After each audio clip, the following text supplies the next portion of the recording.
The NBA on NBC is brought to you by Miller Lite, who reminds you that whenever you feel good, it's Miller time. By Jeep, makers of the Jeep Grand Cherokee, Cherokee, and Wrangler. And by the irresistible taste that makes you say, did somebody say McDonald's?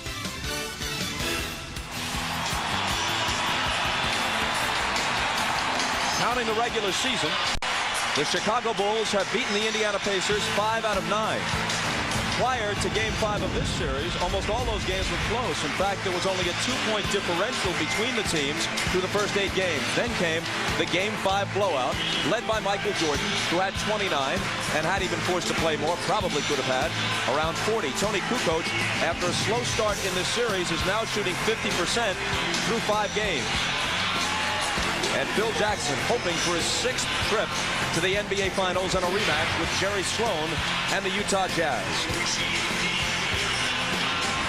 Miller and Jackson in the backcourt, although Travis Best has been getting a lot of playing time, as you know, at the point for Larry Bird. Smits has played well in the home games and has pretty much been shut down at the United Center. Larry Bird told us today he doesn't enjoy lobbying the officials, but he feels, as he puts it, that he's got to stand up for my guys because Phil Jackson is doing it for Chicago. We go to Ahmad. All right, thanks, Bob. I was in the locker room with the Bulls before the game. Very business-like attitude. Michael Jordan told me that this game is all about closure. Now, Bob, you mentioned the things in our opening about if they win tonight, they have a longer rest period. If they lose, at least we play Game 7. Michael told me that it is not about anything about that. It is about right here and right now. He says they're the defending NBA champions, and every now and then you got to prove that tonight will be one of those nights. Let's go down to Jim Gray. All right, thank you very much, Ahmad. Well, I spoke to Larry Bird, and he is very disappointed with his team and the way they played in Game 5. He said they lacked effort. He said he's not going to tolerate that at all tonight. He went on to say that he feels that the Bulls are going to come in here very, very confident because of that performance. He concluded by saying, we've got to beat the Bulls not twice, but 4 times.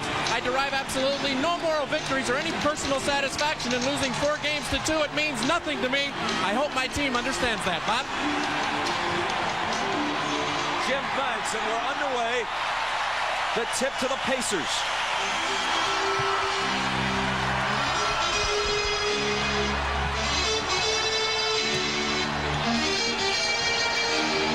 Smits from Miller. He takes the game's first shot and gets the roll on it.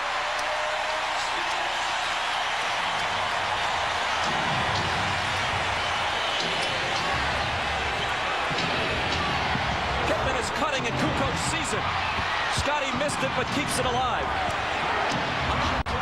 To the left hand, and he ties the game. Kukoc did not get the assist on that good pass, but he had 7 assists Wednesday night, really showing good vision. Well, this is exactly what Scottie Pippen did in Game 5, take the ball right to the front of the basket. He did it 3 possessions in a row the other night. Tonight, you see it once again.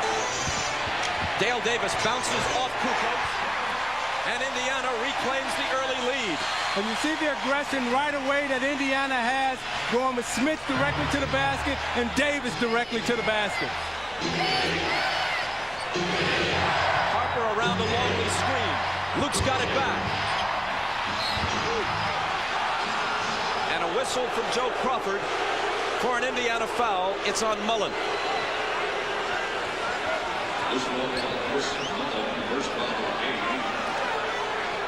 Larry Bird told us earlier today he's looking for some aggression.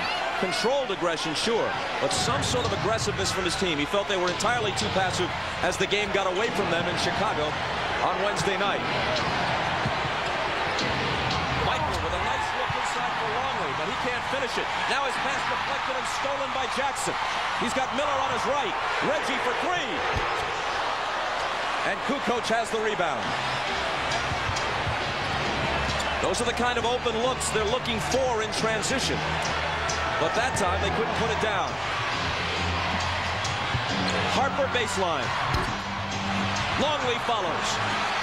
Not a good sign now. Good defense by the Pacers. They've given up 4 offensive rebounds right now, Bob. Rebounding has not been a factor in the 5-game series, but tonight, look for that on the boards for the Chicago Bulls. And the reason why, Doug, is because they're double-teaming Jordan in the post, which is leaving one of their offensive players available to go get the boards. Dale Davis muscles it home for his 2nd hoop.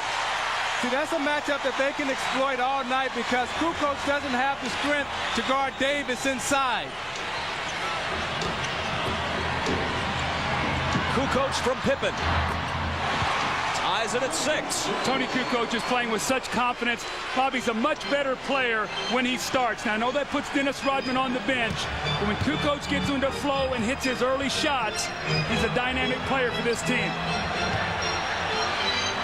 He had 19 with 7 assists and 5 rebounds in Game 5. Jackson misses the 3.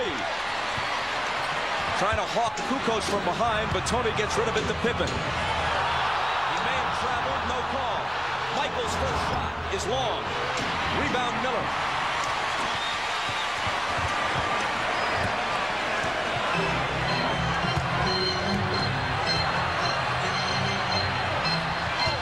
Smith lost it. Jordan chases it down. Michael Jordan read that all the way from the weak side. Read Mark Jackson's eyes, got the steal.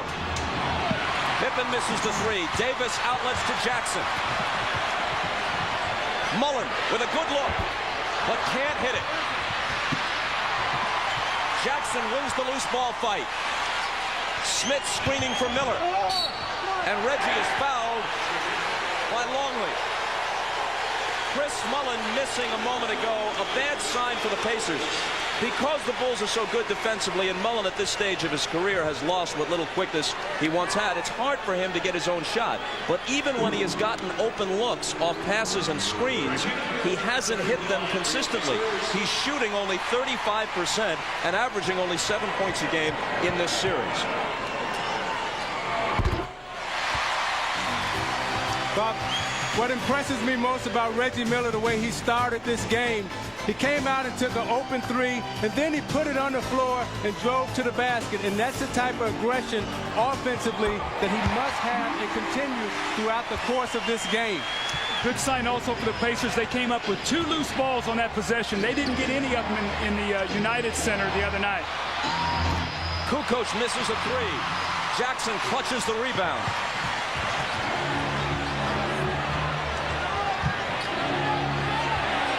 Davis working on Kukoc again. Jumper in the lane. Missed it, but he was fouled. So Chicago's going to have to make a decision. Do they come back and double team and leave Davis, or do they come back off of one of the shooters, either Reggie Miller or Mark Jackson? And Bird told us that he would like for Mark Jackson to step up and make a 3 early in the game to open up the inside for them. He's taken 1 thus far and missed it. Dale Davis, as we've told you, is not a good free throw shooter at all. He makes his points, or makes his money, on the boards and gets his points in the lane. He missed the first and makes the second.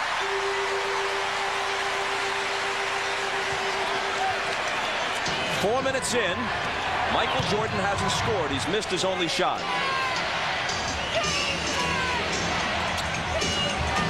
Harper driving. Misses the reverse. Jordan has it. Another offensive rebound. The Bulls are really swarming that offensive boards tonight. The Pacers must rebound the basketball. Your initial defense is no good if you can't come up with the rebound. Michael's first basket makes it 9-8 Indiana. Jackson out to Mullen. Now he gets it back. Smith turns and hits. Mark Jackson, vital for him to penetrate. He faked the outside jump shot, got in the lane. Smith slides to that open area and he finds him. Great start for Rick Smits today. Davis comes over to help Miller with Jordan.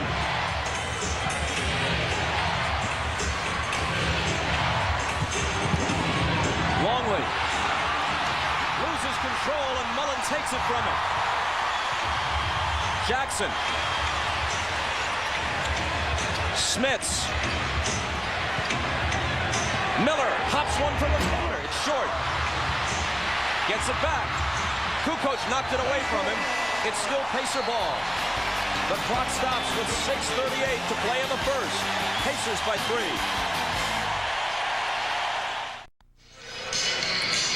Tonight, the Indiana Pacers are trying to establish an inside game. They've done that early.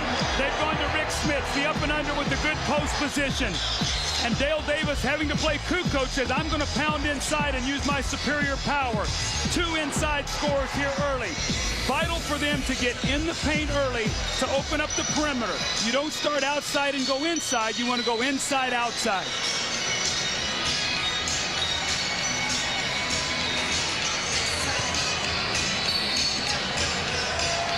Pacer ball after the timeout. Smith screening for Jackson, who fires the open jumper and misses it. But Indiana does appear to be doing a better job setting screens to try and give the ball handlers and shooters a little more room than they had in Game 5. Mullen bumping with Pippen, and Scotty travels. It looked like Scotty was looking around for the double team. I don't think they're going to double team him. I think he just needs to go quickly to the basket. Got caught with a shuffling of his feet there. Scotty can post up Mullen with those long arms. And also, I think he was concerned about Mullen stripping the ball, Doug, because you know his hands are so quick down there. Jackson's floater swatted away by Kukoc. Here goes Jordan. Mullen fouls him. Michael hits it anyway, and will get the free throw.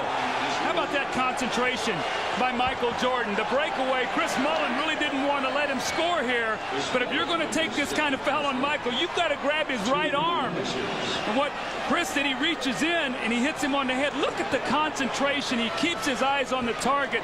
The greatness, he's always thinking 3 instead of 2. The foul was Mullen's second. 3-point play, 5 points for Jordan. Game tied at 11. Bob, a lot of times guys hear that whistle and they sort of give up on the play. Michael hears that whistle and he thinks basket and foul.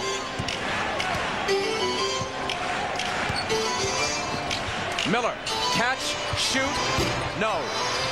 Rebound Davis. Michael's on Mullen. Smits. Double teamed, so it's Jackson for 3. There's that three-pointer Larry Bird was talking about. Now what that does is they won't come off of Jackson as much, and that should allow Mullen to get into the game because he's a great spot-up shooter.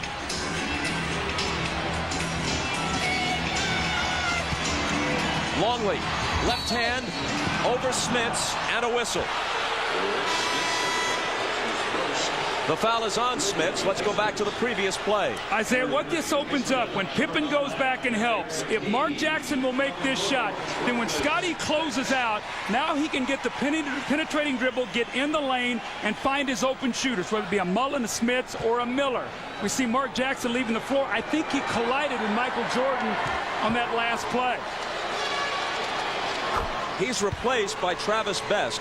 Best and Jackson have never been on the floor even for a second at the same time in this series. So their combined minutes equal 48 in each game. And as a combination, they put up 18 points, 9 assists, and almost 6 rebounds a game. So that essentially is what Larry Bird is getting from his point guard spot. You know, Bob, they had the shaky first start in games 1 and 2, but since then, they've really settled into this series and have handled the ball well and gotten the ball in position so Miller and Smith can do their job. Miller dumps it into Smits. Over Longley. Off to a good start. The reason he's getting the ball is because he's screening. The screener is the man who will be open because Reggie can now get the pass and be in great position to feed the post. Chicago asks for time. That is an old adage, isn't it, Zeke? The screener gets the shot.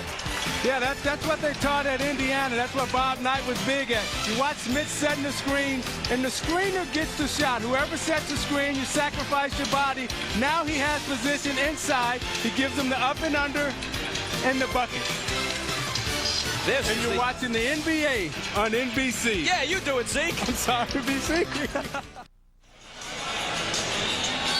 Welcome back to Indianapolis. I'm Jim Gray. You see Mark Jackson. He is back out on the bench. He went into the locker room after this play to visit with trainer David Craig.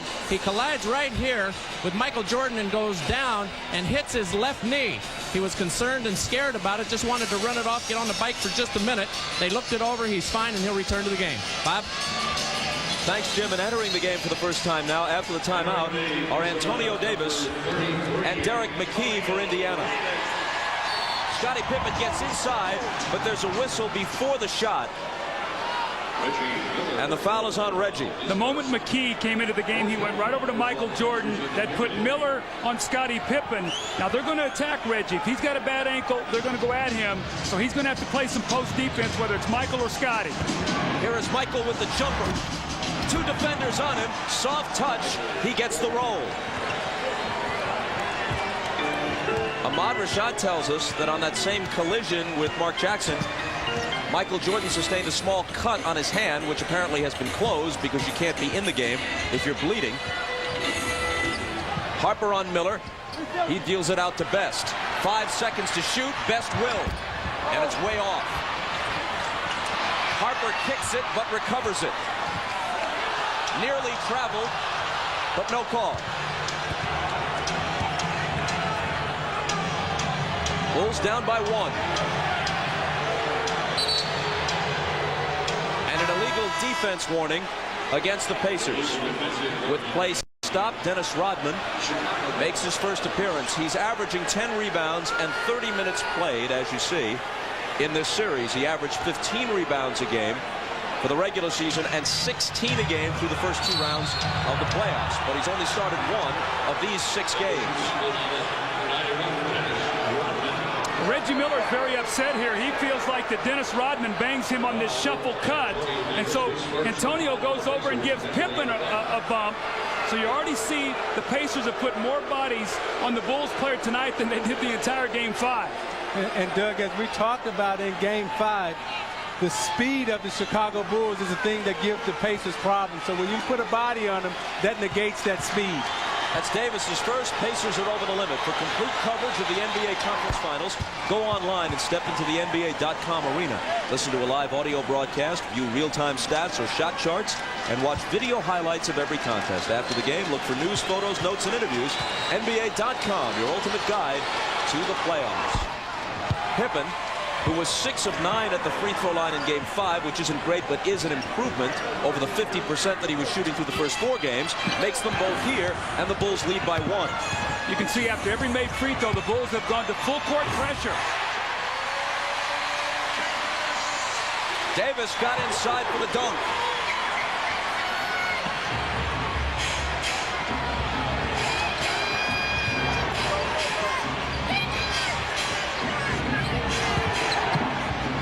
Harper has an open look at a 3, but misses it. Dale Davis has the rebound.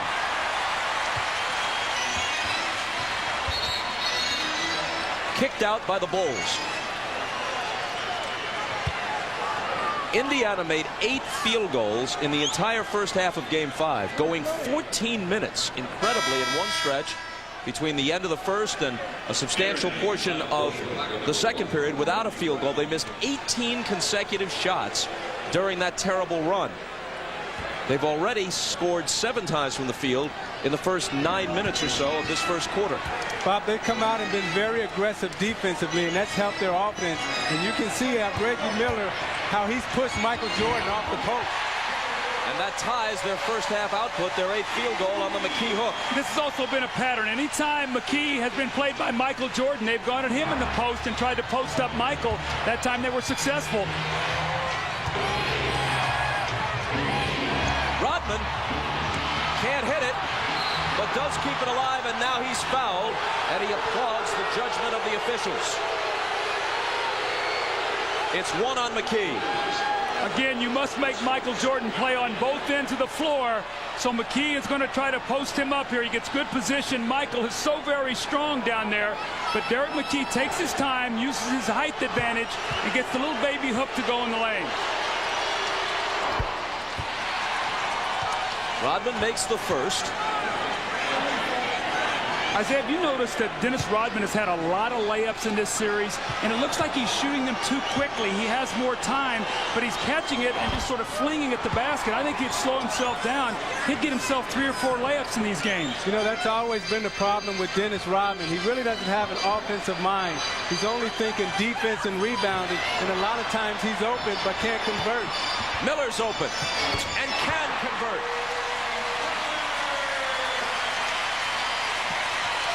So Chicago is pressuring Indiana up court, and anytime you feel pressure, the best way to beat pressure is with the pass and not the dribble. Scotty with a turnaround. Rodman on the offensive glass. See, Miller's doing such a good job that he didn't do in Game 5 by keeping those guys out of the post. Jordan hits a 3.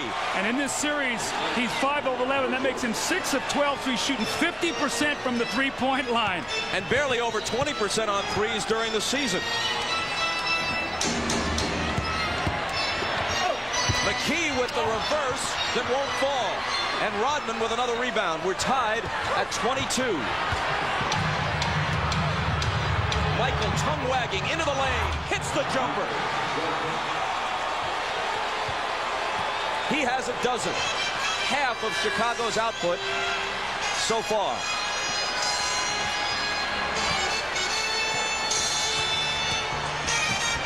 Reggie. Short with a 3. It's put to Davis, who misses it, but Antonio was fouled. Now you watch Jordan. He'll get himself balanced right here. Long pass, and as they back away from him, he steps up and nails the 3. Now Jordan is really tough in the open court. Loves to go right, gets the angle on Miller, squares himself up, and there's nothing Reggie Miller can do about that when he has that type of angle on him.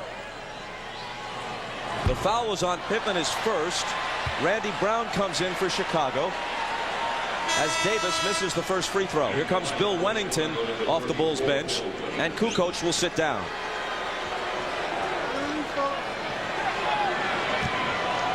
Look to see when Chicago comes down on this possession, if they run an isolation from Michael from the wing area. They like to do this when he gets it going a little bit.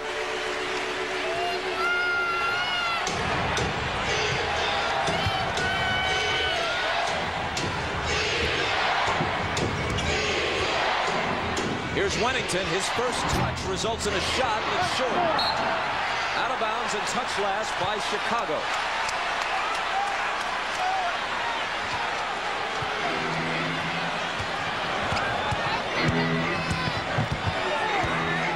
Brown on best. Dale Davis. Fouled by Wennington. That was a great sweep-through move by Davis. He faced Wennington up and then swept the ball right to him, and Wennington couldn't move his feet.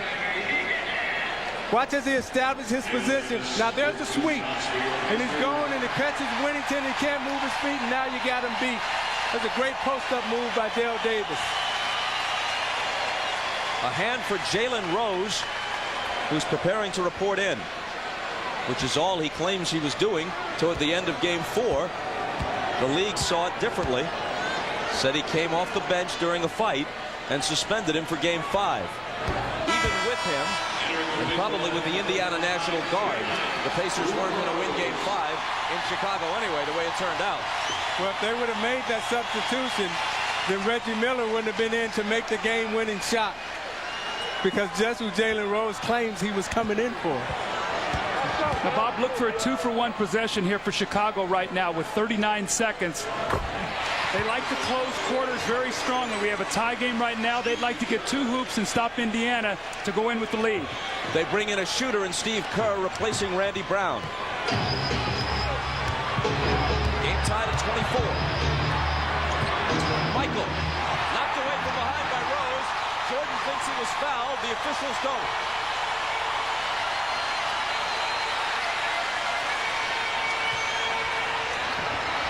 Jalen Rose will shoot it and miss it. Rodman's going to be called for a rebounding foul.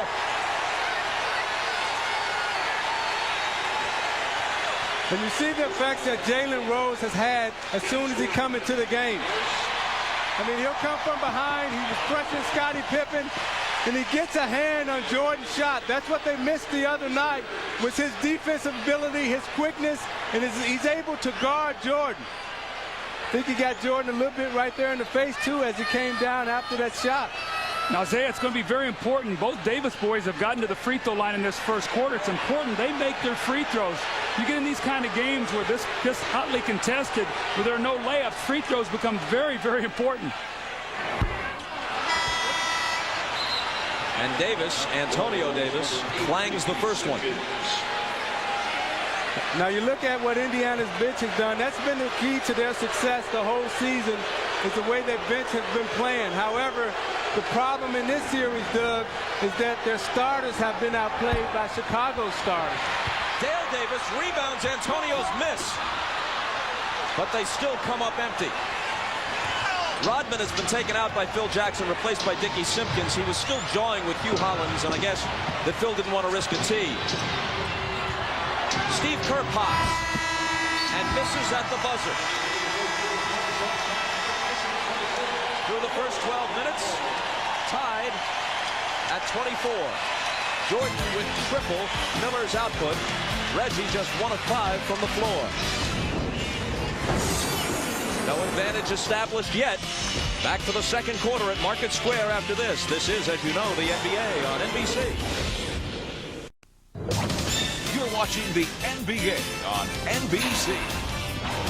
The 1998 NBA playoffs.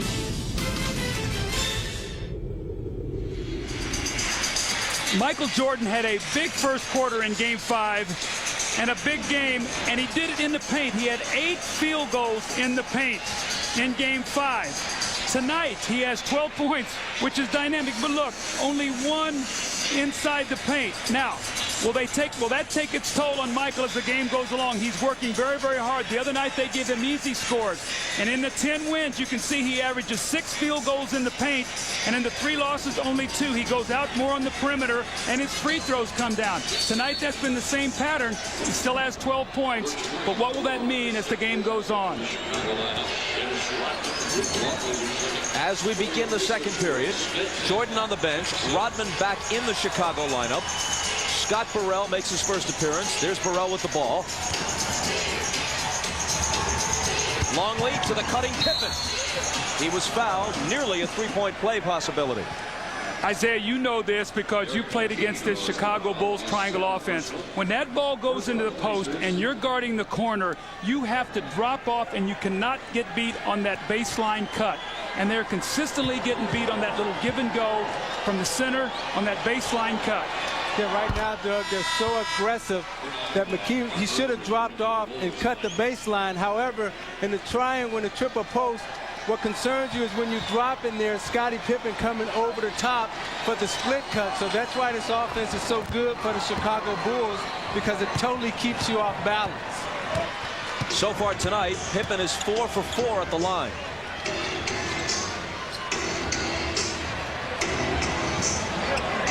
Antonio Davis against Rodman. Smits to Jalen Rose. And it looks like an illegal defense warning. And it is the first on Chicago. It's Ron Harper. Anybody who plays Mark Jackson is going to be the roamer. That time it was Ron Harper, and he got caught by Hugh Hollins. Now, Smith's got off to a great start in the first quarter. He was 3 for 3. Let's see if they can get him back involved in the second quarter. See Longley in front of him? No, he was working hard to get in front. Mullen deals it out to Rose. Jalen Rose from the head of the key. It's amazing how much better the Indiana bench plays at home than they do on the road. It's almost like 2 different teams. Tied again at 26.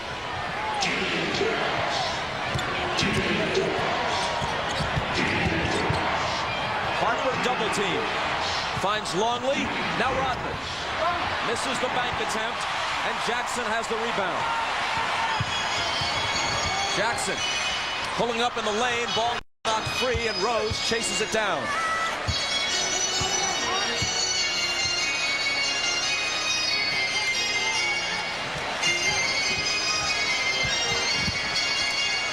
Mullen with a leaner, good off the glass.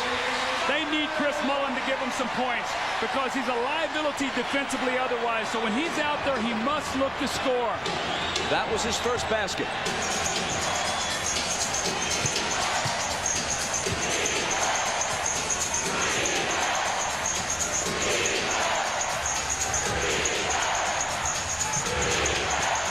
Longley had both Harper and Pippen underneath, but the pass goes astray.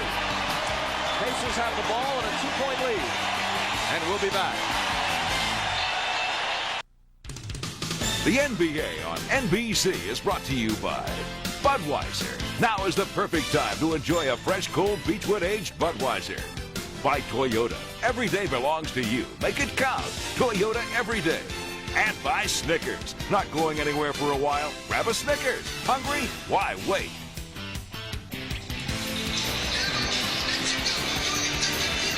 The view of Indianapolis from the Goodyear Blimp Stars and Stripes based in Pompano Beach, Florida. Tonight's pilot, Jim Maloney, who I assume is not the former Cincinnati Red right-hander who tossed a couple of no-hitters. Have you researched that, Zeke? No, Bob. No hitters. Jim Maloney. Can't go that deep.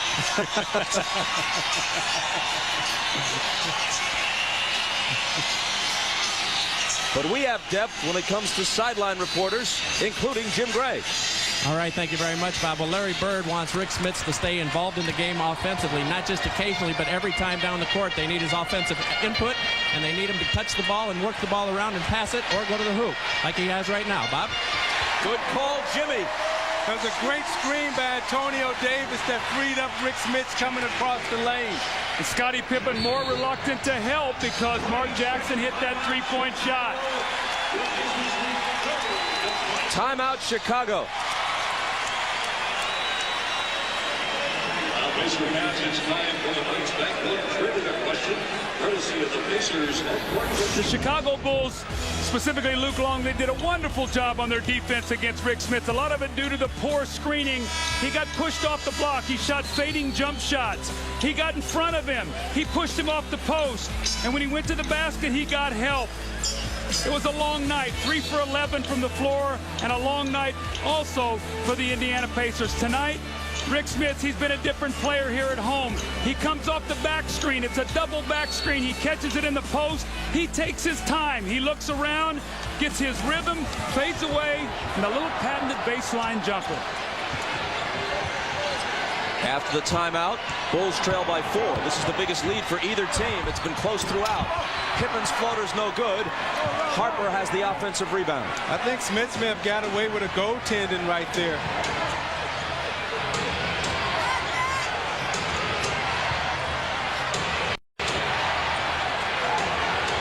With Michael on the bench, Scottie looking to take control offensively. Drives baseline, double pumps.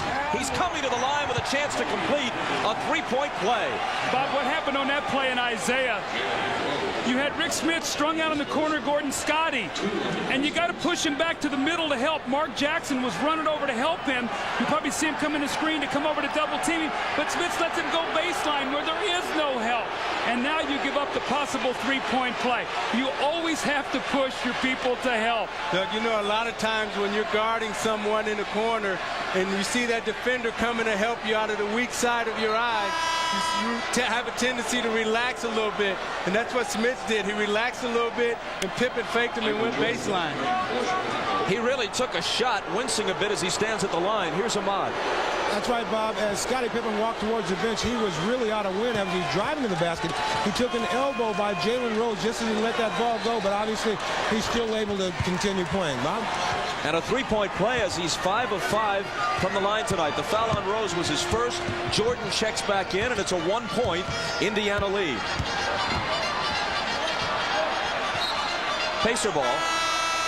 Well, they're really making a conscious effort to put a body on Pippen every time he moves. Chris Mullen just set a backcourt screen on him.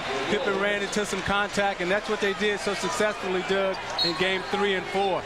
Bob, now Chicago has gone small, so they'll put Kukoc on Smits, and there's another one of those threes by Mark Jackson. They virtually dare him to take them, and now he's hit 2 out of 3. Reggie Miller's back in for Larry Bird. Scott Burrell is open. He has not been putting down open shots like this the past several games, so it's important for him to hit his first one tonight, which he just did. See, Kukoc could not front him, so he should just take his time to double team. Mark Jackson will be able to now penetrate. Kukoc has him on a switch. Jackson's pass into the lane, broken up by Burrell and taken by Kukoc. All the way to the hoop and fouled by Jalen Rose.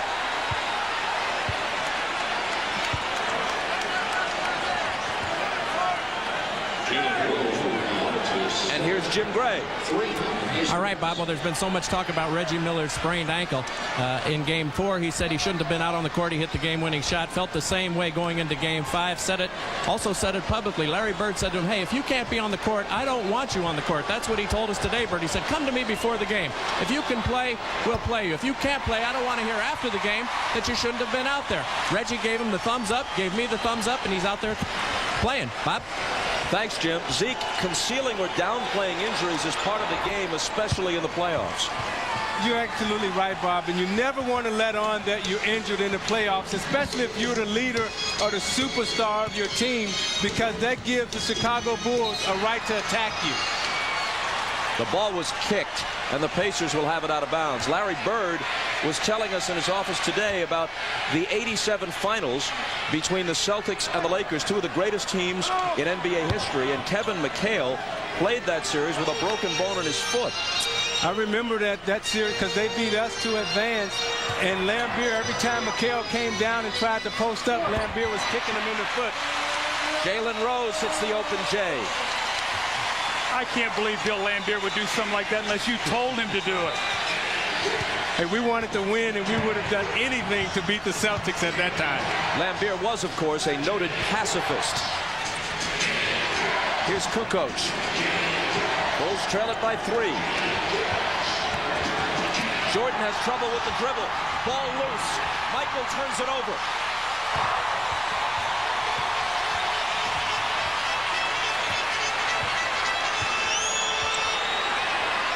Rose thinking about it, now doing it, but a whistle. See, this is what they missed the other night with Jalen Rose, because he gives it to you offensively and defensively. He's become quite a defensive player in this league, and you see him put the pressure there on Jordan, forcing him into the trap. You know, when he came out of college, Doug, he was known as an offensive player, but under Bird, he's become quite a defender. Rose driving. The previous foul on Burrell was before the shot. This one also comes before the shot, so the basket doesn't count. It's Burrell again, his second. Pacers by 3. And you're watching the NBA on NBC.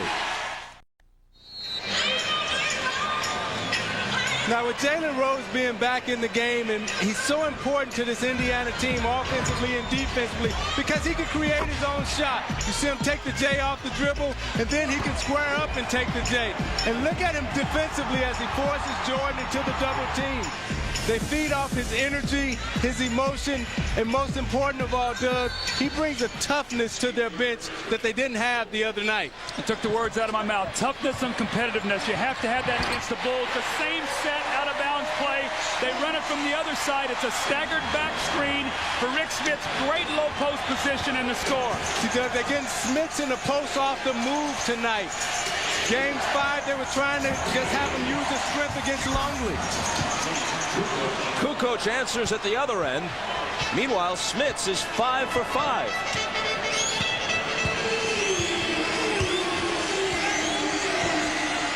Smits will get a little jumper here on the rotation. You called it. 6 for 6. Well, they're going Dutch treat tonight. And he's important for them, but Jackson recognized early that he had a mismatch with Kerr, backed him down, the double team came, and Smith was able to nail the jumper. Kukoc wheeling to the hoop. Out of bounds, and let's see who has it. Chicago will. Pacers by 5. Smith started game 5 0 for 6. Tonight, 6 for 6. Michael, turnaround on Miller. Spins out, followed by Rodman. Smith just can't block him out. He's not quick enough. They didn't double that time. They let Reggie play him straight up. And although Michael missed a shot, no block out. Jackson drives on Kerr and connects. As soon as he saw Kerr as the defender, he tried to use his superior quickness to get past him. Jackson is not quicker than many defenders he faces, but he is a bit quicker than Kerr. Well, that's a battle of the two slow turtles.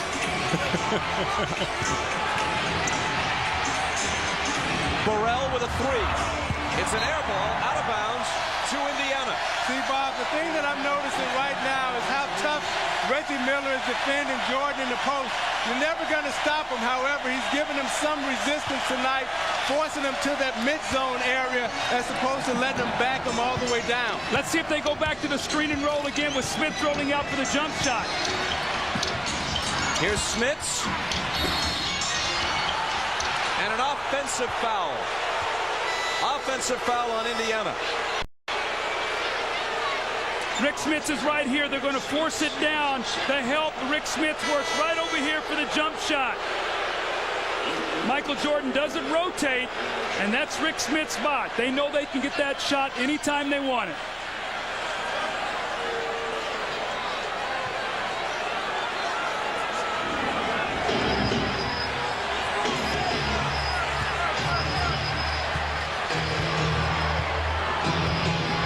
Jordan to Longley.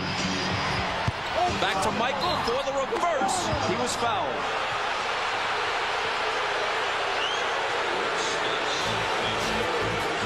A reminder that tomorrow at 3 Eastern Time, NBC begins its coverage of the French Open from Roland Garros in Paris. Michael Chang, women's #2 seed Lindsay Davenport, and Serena Williams, Venus's younger sister, are on the schedule. And on Sunday, take note that we also begin our coverage at 3 Eastern Time, highlighting the slate, top seed Martina Hingis, Monica Seles, Marcelo Rios, and Venus Williams. That's the French Open tomorrow and Sunday, each day at 3 Eastern on NBC.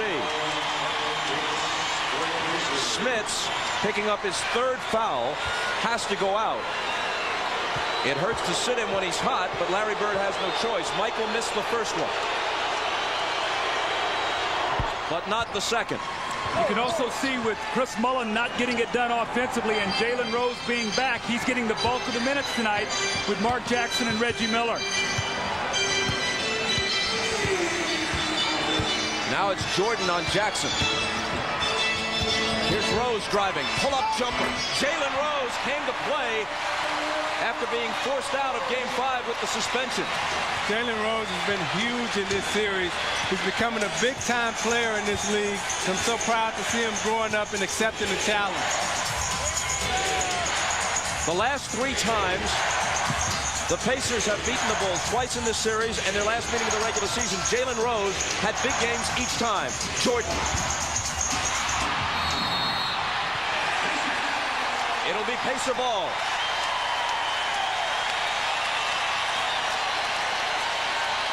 You watch Jalen Rose off the Jackson penetration, the pump fake, the little show and go, uses his momentum against Burrell to get the shot off. I say the difference between he and Chris Mullin, as you see the numbers and the 2 wins and the losses in the games he played, is that he can create his own shot, whereas Chris Mullin's got to be more catch and shoot.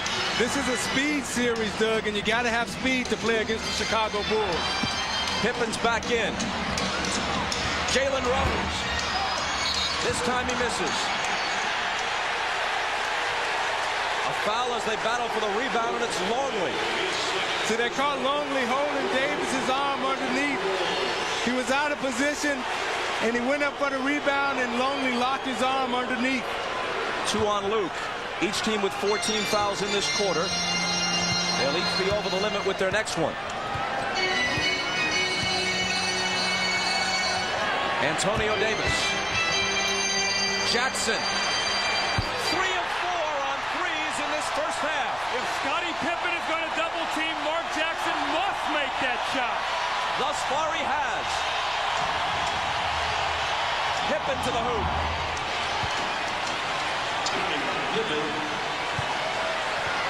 Scottie Pippen now with 11. They're going back to that curl move. You're going to see Reggie Miller curl over Davis, try to post him up, and Mark Jackson will work to the open spot. Antonio Davis on the move.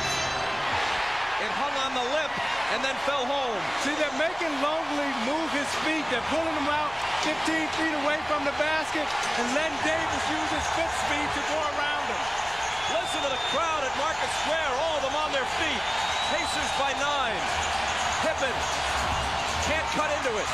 Kukoc bats it to Harper, and Longley is rejected. Harper chases it down. Someone got a small piece of that, and Jackson has it. Looking for a double-digit lead. Jackson to Dale Davis. He's fouled.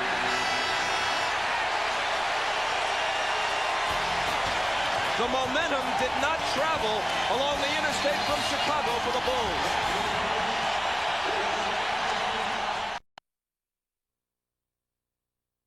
Up on the Prudential Halftime Report, we'll hear from Utah's Karl Malone. The Jazz will meet the survivor of the Bulls and Pacers in the NBA Finals starting next Wednesday night in Salt Lake City. And Malone looks forward to the possibility of a rematch with the Bulls. Of course you want to play the team that beats you because you don't get second chances. And to be able to have the same team that we had last year and get another opportunity at it, it will mean a lot to me. Plenty more with Karl Malone coming up at halftime. Right now, the Pacers lead the Bulls 48-39 as we send you back to Market Square Arena.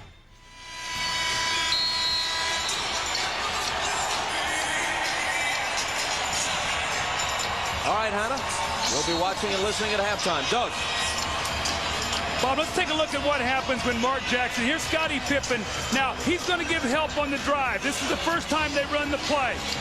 You kick out, and Mark Jackson steps in, and he hits the three-point shot. So I said, you know what? They're going to come right back to the same play. Now keep your eye on Scottie Pippen this time. You step out on the floor, you use your quickness. Scottie, are you going to help this time? The answer is no. So what do? You keep your dribble, and you go right to the basket. That's good execution, and that's why you must shoot the perimeter shot.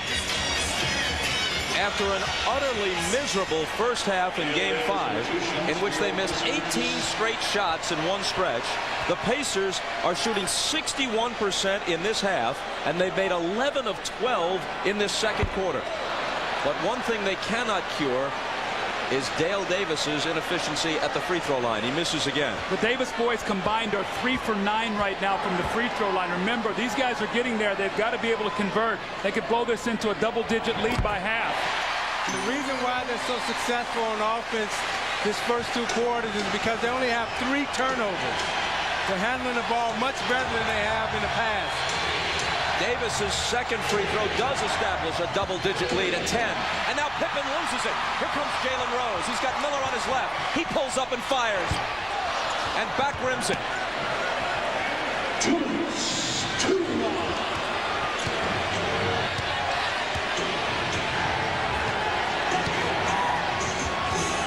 Miller playing Jordan.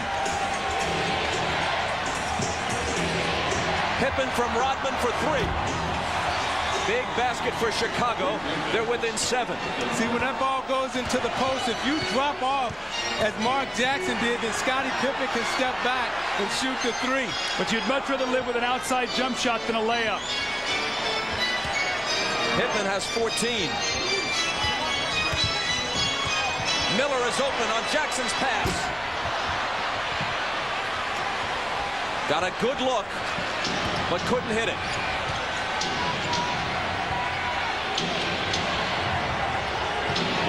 Kukoc knocked out of bounds by Davis.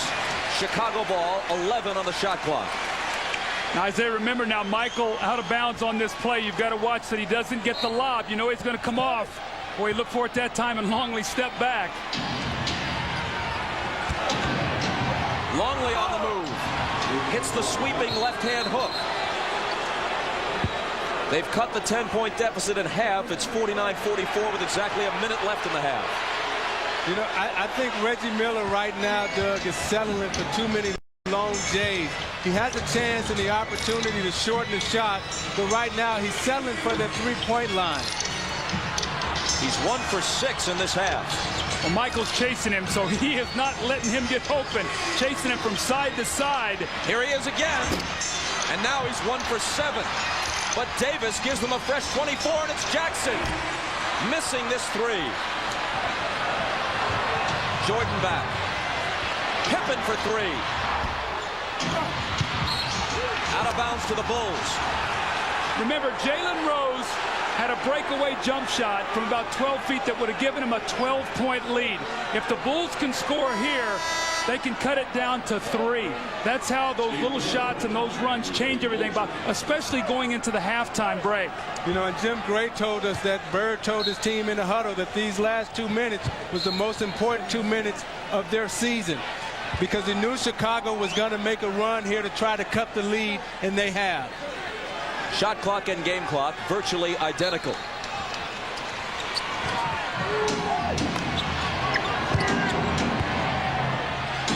Scottie Pippen looked up. He didn't take the shot. That was very smart. Although he had a mismatch, they want to get the last shot here. This could be a real momentum play. If the Pacers can stop them, they'll go in excited. If the Bulls can score, it'll give them a lift. It'll be Michael to the basket and drawing the foul.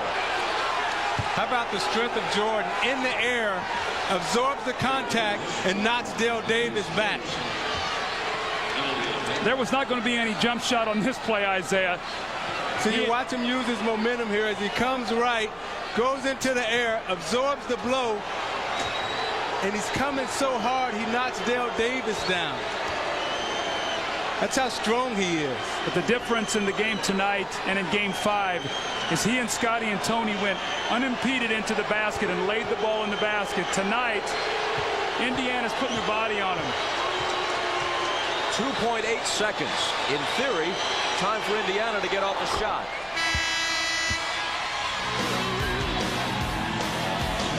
And you look how successful he's been this series against the Pacers. But most of his points, as you pointed out the other night, Doug, when he's hot and he gets into a rhythm, he likes to start inside. And what Indiana has been successful in doing tonight is that they've kept him on the perimeter thus far. 15 in this half for Jordan. Pippen has 14. A little under 3 seconds. Davis trying to get it in. Jackson behind the back will have to heave it at the buzzer. And what was a 10-point Pacer lead is sliced to 3 at the half. Now stay tuned for the Prudential halftime report. Anna Storm and company will be with you after these messages. You're watching the NBA on NBC.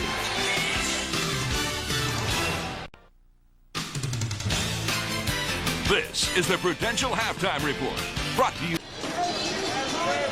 This obviously has been a home team dominated series through the first 5, but each of these teams did win once on the other's court during the regular season. Chicago, which once trailed by 10, now within 3 as we approach the third quarter, trying to win on the road and close this one out. Back with Doug Collins and Isaiah Thomas. I'm Bob Costas at Market Square Arena. What jumps out at you from the stat sheet, Doug? Well, there's a lot of interesting numbers, but the one is that Tony Kukoc, Scottie Pippen, and Michael Jordan all played over 20 minutes in the first half. For the Indiana Pacers, only Reggie Miller at 20 minutes. So once again, will the Pacer depth wear this Bulls team down at home? Let's take a look at the Miller Lite halftime stats, Zeke. And with Indiana, go ahead. Why don't you do the trends for it? Well, I think when you look at Chicago, it's interesting. They only shot 38%, but they were terrific at the line, 14 of 60, and they finished the half on an important 7-0 run in the last 2 minutes to close the lead to 3. Rick Smith was excellent, 12.6 of 6, but he has 3 fouls. We'll have to watch that. And Reggie Miller, only 1 of 7, 0 for 5 from the three-point line. And the thing that jumps out to me for the Indiana Pacers, when you look at Rick Smith and Dale Davis, both those two combined are 9 for 10 from the field. Now you see Reggie Miller struggling a little bit, but Smith's inside play, if he continues to play well inside, will open it up for Miller outside to start bombing away. And on the other hand, you got the two, Jordan and Pippen, Batman and Robin leading scorers again. It's important for the others to step up and continue to play well. You look at Jordan's shot chart. Now the first game back in Chicago, he was able to score inside. You see tonight he only has 1 field goal in the paint.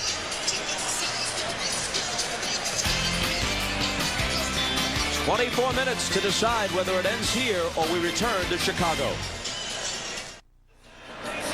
Ahmad Rashad back at Market Square Winter, where the Bulls are down by 3 at the half. Phil Jackson told his team defensively, way too much thrust inside from the Davis boys and Rick Smith. He also wants them to try to get some more turnovers. Offensively, he said, what I want to do is get the ball into the post. If they can't get it in there, try to do the screen and roll and make Rick Smith has to defend off that screen and roll. Let's go down to Jim Gray.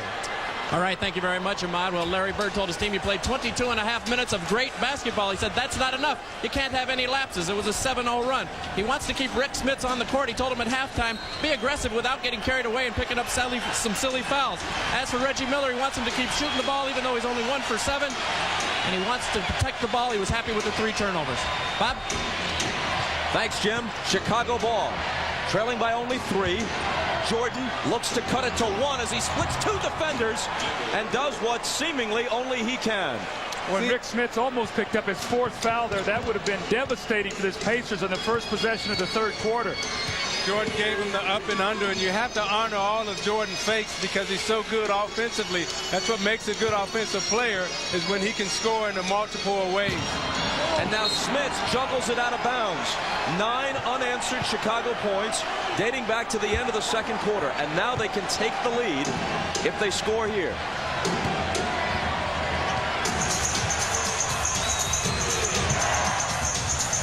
Mullen hits the deck. Pippen fires a 3. Halfway down, but it pops out. And there's a whistle on the rebound battle. And it's Longley hit with his 3rd. So both centers, Smith and Longley, each have 3. Now you watch Jordan in the post. He'll be patient. He reads the double team, gives the fake. Both defenders go for it. The nice up and under and the step through.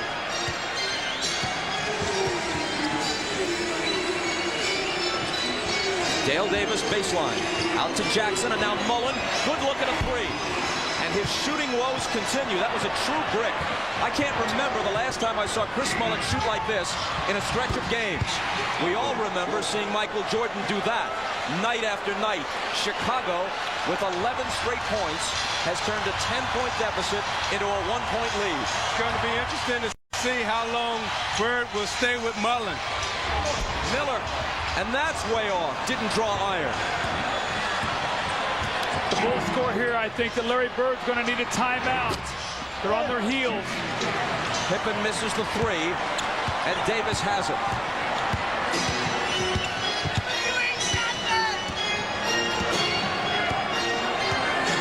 They've got to reestablish Rick Smith somehow. Jackson runs into Longley, gets it back, forces it up, no good.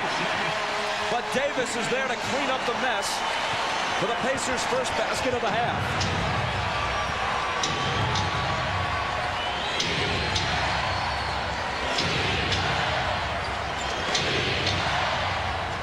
Michael guarded by Reggie. Into the lane on him. Kukoc all alone. Longley gets the tip. See, that's the difference between Michael Jordan and Reggie Miller. See, Michael Jordan can create other ways to score. He can go inside and score. He can go outside and score. But Miller only has one way to score, and that's off the jump shot, so you can shut him down. As Reggie receives the pass, there's a Chicago foul. Looks like Harper. Watch the punishment that Reggie Miller takes on this play. He's going to start to cut. Watch Kukoc step out. Now, this guy's not known for physical play. He gives him a bump. Harper chases, and he runs right through the pick of Rick Smith and gets the foul. But you can see Reggie Miller's working so hard to get a shot. Pippen blocks Jackson, but fouls him over the back. Scottie Pippen was so concerned about Reggie Miller being on the other side. He wanted to force Jackson away. So he opened up Jackson's left hand, and Mark went right down the middle, and Scottie came over the top and fouled him.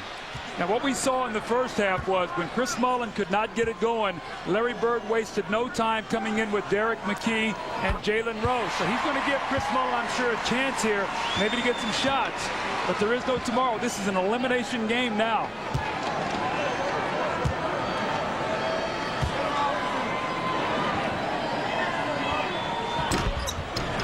The Pacers by 1 again.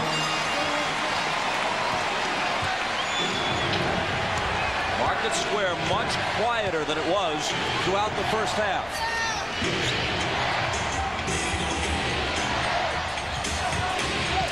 Miller Trying to guard Jordan, but can't. That's unbelievable. He faked and had no offensive rhythm at all and still faded back over 2 players and hit that shot. Michael has 21 to lead all scorers. Miller leaning for the shot. No call there. Reggie's got to get up and get back and play right now. Now's not a time to look at the referee because they had a breakaway on the other end had they gotten that now. He was on his knees with his hands on his hips, glaring at the ref. And when you're struggling like he's struggling right now, the officials know that he's not shooting the ball well, so they're not going to bail you out with any type of foul. Miller is 1 for 9.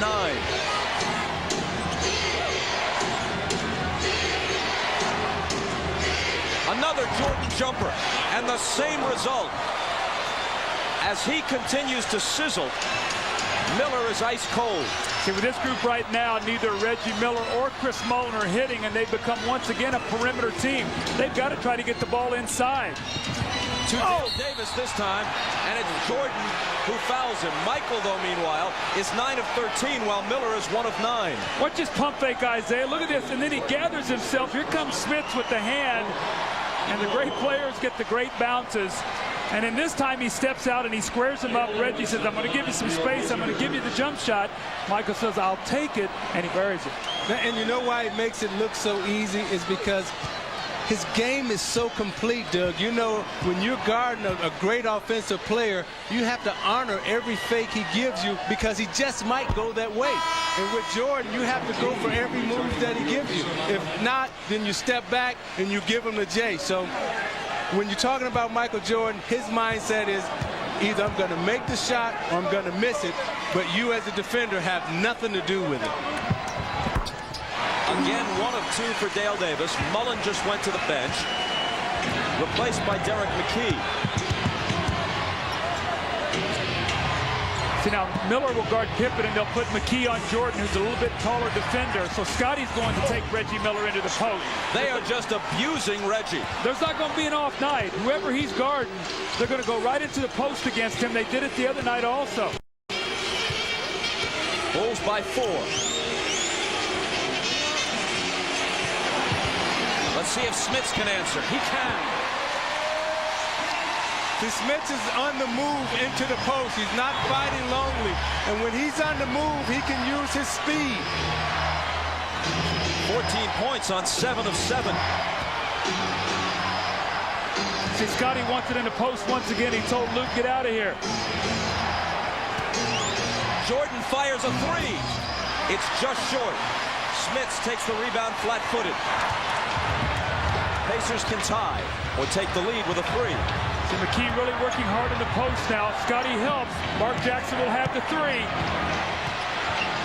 You called it, but he elects not to take it. It's Smits from the head of the circle. His first miss. McKee follows and misses. Ball still loose and Harper has it.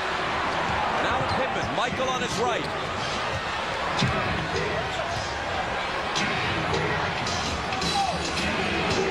Kukoc on the drive. And Tony Kukoc gives Chicago a 4-point lead. He has 7. He's a left-handed player, Isaiah. You got to push him back right. Dale Davis is letting him go to that strong hand. Mark Jackson into the lane. And now Dale Davis will bring it back to Jackson. Against Kukoc. Davis with the jumper. See, that's where you have to go. You started out the game with Smits and Davis. There were 9 or 10 from the field in the first half, and you got to come back out in the second half and establish that again. You can't come back out shooting Jays. Davis has 14. It's Pippen finding Harper. Head fake, jumper, got it. That's Harper's first field goal. He was 0 for 4 in the first half. He's now 1 for 5. Chicago in much better of an offensive rhythm in the third quarter than they were in the first half. See, Indiana has to be disciplined enough right now to stay within their game plan. Establish Davis and Smits. Open up inside so you can free up the outside.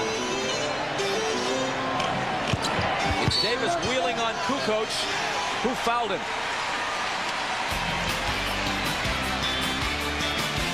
We'll be back to Market Square in a moment. Miller Genuine Draft presents even more basketball. Now, we talked about how Rick Smith has to be aggressive when he's playing at home, and he comes in and he establishes himself in the low post. He's 7 of 8 from the field right now, and he's really opened up his game inside. Reggie Miller hasn't caught fire yet. Smith is trying to keep him in a position, but Jordan is slowing him down. You see Reggie wasting a lot of energy trying to get open. But Reggie Miller is the type of player that if Rick Smith can keep him close at the end of the game, we know Miller can make big shots. And in recognition of this look inside the game, Miller Brewing Company will donate $1,000 to the Thurgood Marshall Scholarship Fund. Let's check in with Jim Gray. All right, thank you very much, Bob. During that timeout, Rick Carlisle, the assistant coach to Larry Bird, told Reggie Miller, square up, get your feet proper, no more off-balance shots. We'll get you a good shot. We'll keep giving you the ball, but don't take a bad shot off balance. Bob? Here's the good news for the Pacers. The Bulls are now over the limit already with almost 5.5 minutes to play in the period, and the Pacers do not have a team foul yet. Every time Davis has gone to the line, if I recollect this correctly, he's made exactly 1 of 2. You're right, he's 4 out of 8. Loose ball scooped up by Miller. Jackson puts it behind the back to evade Pippen. McKee with contact against Michael Jordan, and Jordan's going to pick up the foul, which will be his second. This is why you must get in the penalty early. And that's what's happened now. Indiana has got it going to the basket. Now they've got to convert on their free throws. In the first half, they were only 6 for 12. The Davises are a combined 5 for 12 now. That's not going to get it done in a close game. And Doug, when you're in a penalty and you're in the bonus, your point guard must recognize that and make sure that you don't settle for jump shots and you keep attacking the basket, keep going to the basket, because Chicago Bulls have to make a decision. Are we going to foul you or give you the layup? The Pacers once led by 10. They now trail by only 1. Still, it's hard to imagine them beating the Bulls while Reggie Miller shoots 1 of 9. He's got to give him something before it's over. McKee may have fouled over the back, reaching to deflect the pass out. That's what happened. But so I'm sorry, Bob, you can see what's happening, though. They got McKee. Now he's shadowing Michael Jordan. It was Reggie Miller. They'll come in with Jalen Rose. They'll try to put a fresh body on him every 5 or 6 minutes. Hopefully they can make him human in the 4th quarter. That was McKee's 3rd.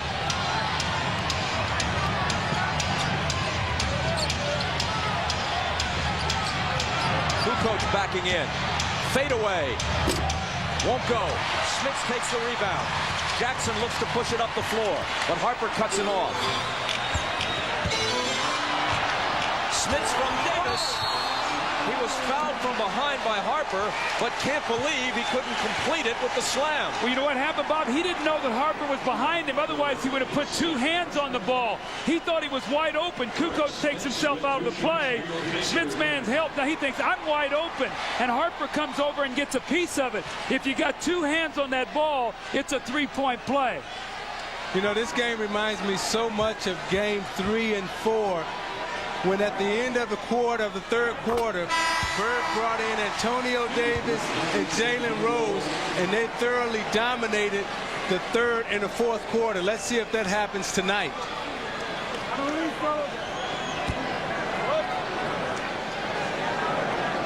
You look at Smith and Davis right there. That's very important for the Indiana Pacers because they're establishing inside game. And what that allows Reggie Miller to do is get himself together. So if the situation gets to the point where he has to make a big shot, he can.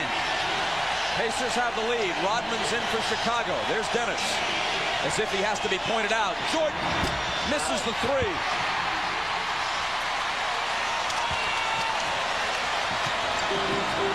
McKee cut off by Pippen. Keep taking the ball inside. Make them foul you. Don't settle for the outside shot. Looking for Smits. Jackson dribbles it on his foot. Foot race to the loose ball. Won by Pippen. To the hoop. Those kind of plays just kill you as a coach, Bob. You got a chance maybe to go up 3, get a little bit of a spurt going. You turn the ball over, Pippen gets a layup. See, Smith has to be smart right here. He's got to set the screen and slip right there. So he set the screen and he slipped because Longley's overplaying him. So he read the screen and he slipped right to the basket.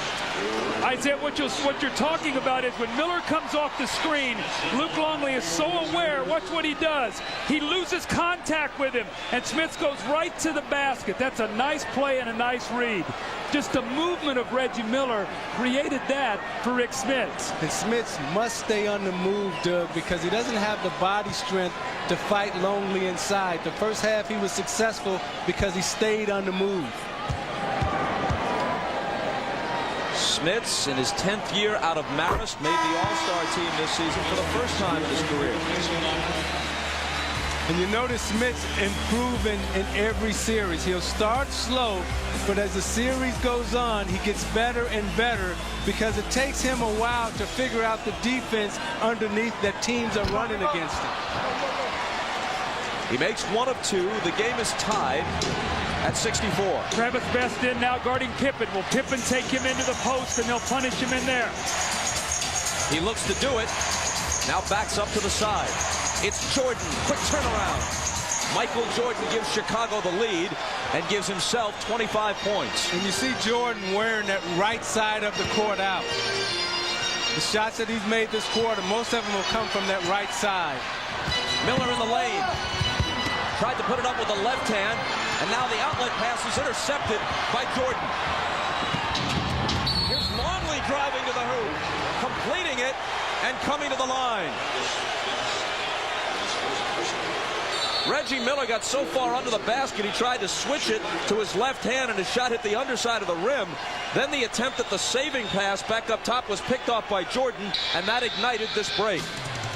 You watch Reggie Miller coming off the screen, trying to make something happen. He loses the ball, and Derek McKee tries to save it out. Throws it to Jordan. Jordan is patient enough, reads the 3-on-1. Best comes over and fouls Longley.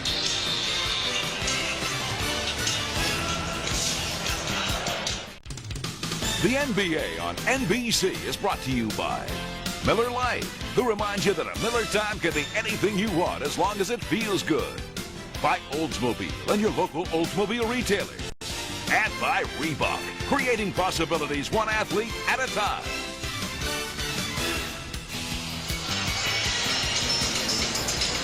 Once again, we thank the folks at Goodyear and pilot Jim Maloney for the aerial shots of downtown Indianapolis. It's been a tough night for Reggie Miller. Remember, he tried to draw a foul on a three-point shot leaning in. He got no call. And on this play, you're going to see him curl into the lane. And right now, he's seeking fouls rather than really concentrating on trying to make the field goal. He curls in there, and he's trying to throw himself into somebody here to get a foul. And really, the Bulls just backed off. McKee threw the ball away, and it's a three-point play opportunity now for Luke Longley. Doug, when you're a shooter like Reggie Miller and you really haven't developed your post-up game, it's important for you right now to just slow down, take a deep breath, and use your screens better. So Miller has been yanked, and we check in with Ahmad. All right, thanks, Bob. Phil Jackson just told his team during that timeout that now's the time to put this team in a hole. He said the offense, everything works, just go ahead and execute. Defensively, very important. He said we must defend now with no fouls. Obviously alluding to the foul position that they're in. Bob? Longley completes the three-point play. And we go over to Jim Gray. Thank you, Bob. Well, he must have been reading Phil Jackson's mind, Larry Bird, because he said, guys, you've got to weather the storm right here. Don't get your heads down. Keep playing hard, and weather this run by them. Bob? Travis Best saw his three rattle in and out. It's Michael back to work. This time on Rose. He draws a double team. Kukoc out top. Into the lane he goes. Dumps it off for Longley. 3-second violation. 3-second violation. Now, Bob, at what point in time is Phil Jackson going to rest Michael Jordan? He's going to have to give him some rest. They only have a 5-point lead. He'd like to have a cushion going into that fourth quarter in Game 3 with an 8-point lead. He rested him, and the Pacers tied the game. So you got Tony Kukoc guarding Dale Davis now. You got to put it into the post to him. Recognize your mismatches. Longley out, Kerr in for Chicago. Rose for three. And Kukoc is there on the boards. His reputation for being soft has been changed somewhat in this series.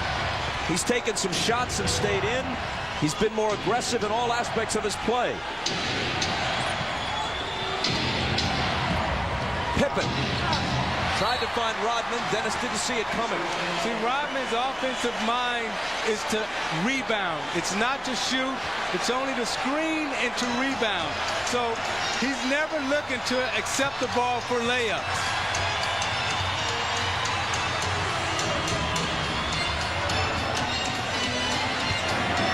Antonio Davis draws a double. Best gets into the lane. 50 pass to Dale Davis. See, that's the Davis you got to go to because he's being guarded by Kukoc. Not Antonio Davis, but Dale Davis. Does Travis Best know this is the Eastern Conference Finals elimination game? Whipped it behind the back. Wow. Here's Michael. His pass deflected by McKee, but right to Pippen, who overshot it. Antonio Davis battling Rodman. Jump ball. Let's take another look at that great pass from Travis Best to Dale Davis. Now you watch the guard penetration, and he gives him the up. Oh, behind my back. Did you see that? Dale Davis say, I got you, baby, for the two-handed slam dunk. And Dale Davis now has 17. Let's see if Phil Jackson's going to rest Michael here. Get the last minute and then the timeout. Actually, it's going to be Kukoc. A lot of times as a coach, you try to buy that last minute, and then you get the timeouts rest, maybe the first minute of the fourth quarter. Maybe you get 7 or 8 minutes rest, but only miss a minute and a half of the game. Pacers win the tip.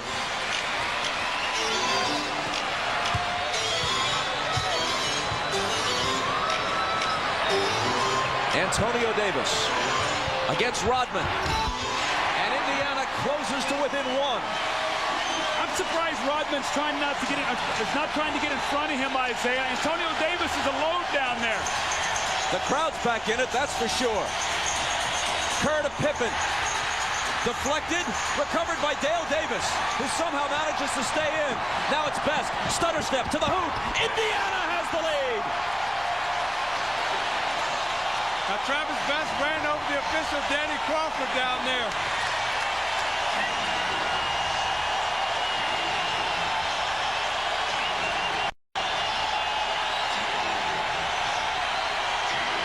Pippen and a whistle. There's a Pacer foul with 7.3 on the clock, but they had a foul to give, and since it came before Pippen could launch a shot, in fact, they have multiple fouls to give. It's only their 4th of the period. But they're first in the last 2 minutes. So should they commit one in the next 7.3 seconds, the Bulls would be at the line.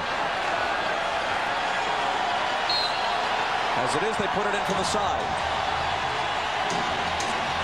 Burrell with the left hand rejected. Rose heaves it at the other end. Over the backboard, but the period ends with the Pacers rallying back to take the lead at 70-69.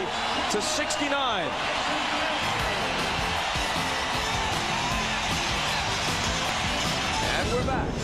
After these words from your local station, you're watching the NBA on NBC.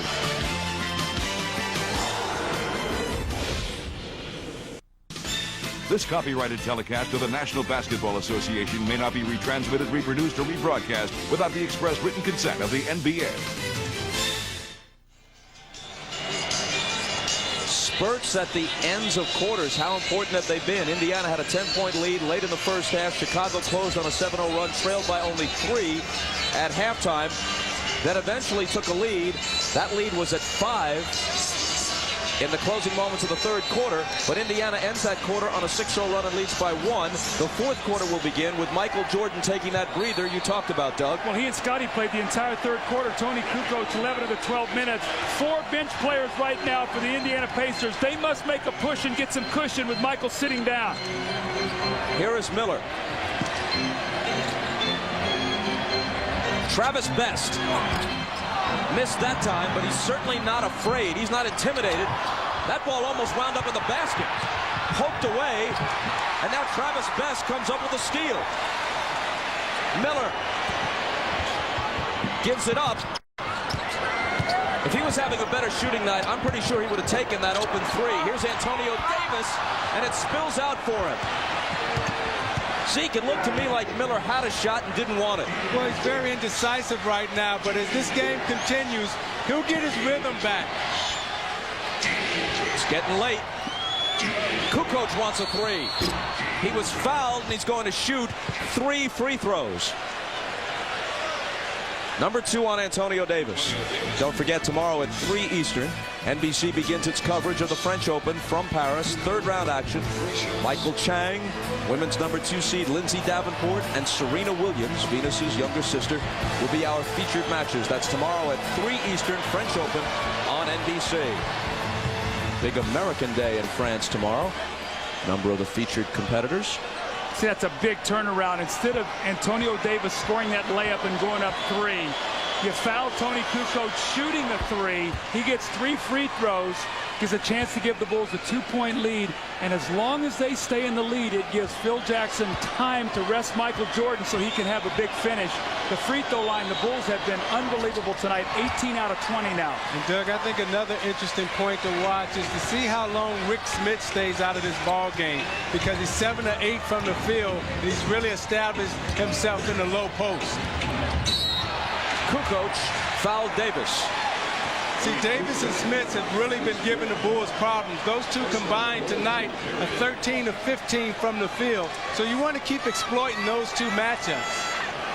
That's 4 on Kukoc. And Phil Jackson gets him out of there with Ron Harper coming back in. So really the only primary scorer right now Chicago has is Scottie Pippen. They have Harper, Rodman, Burrell, and Kerr on the floor.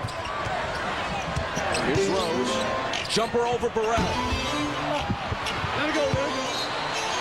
And the ball out of bounds to Indiana. Now with Dale Davis and Antonio Davis in the game together with the Bulls' smaller lineup, they should be able to control and dominate the glass. They got to get shots up, and then if they miss, they got to get them back. Just like that. Give yourself multiple shots. Miller gave it up to Dale Davis. Harper got a piece of it. It's out of bounds off Chicago, but they deny Davis the easy 2. See, that's when speed becomes a factor. You see Dale Davis much bigger and much stronger, but Burrell jumped at him so fast that it threw him off balance. Here's Best. Miller, who's 1 of 11 from the floor. Rose on the move. And he was fouled. He'll come to the line with a chance to tie it with 10:27 remaining. The foul is on Burrell. That's his 4th. Isaiah, if we would have talked today and said Reggie Miller would have been 1 for 11 in this game tonight, and Jalen Rose would be at the line with 10:27 to go with a chance to tie this game, I don't think we would have believed that. Well, Dale Davis has taken up part of the slack, equaling his personal playoff high with 17 points tonight.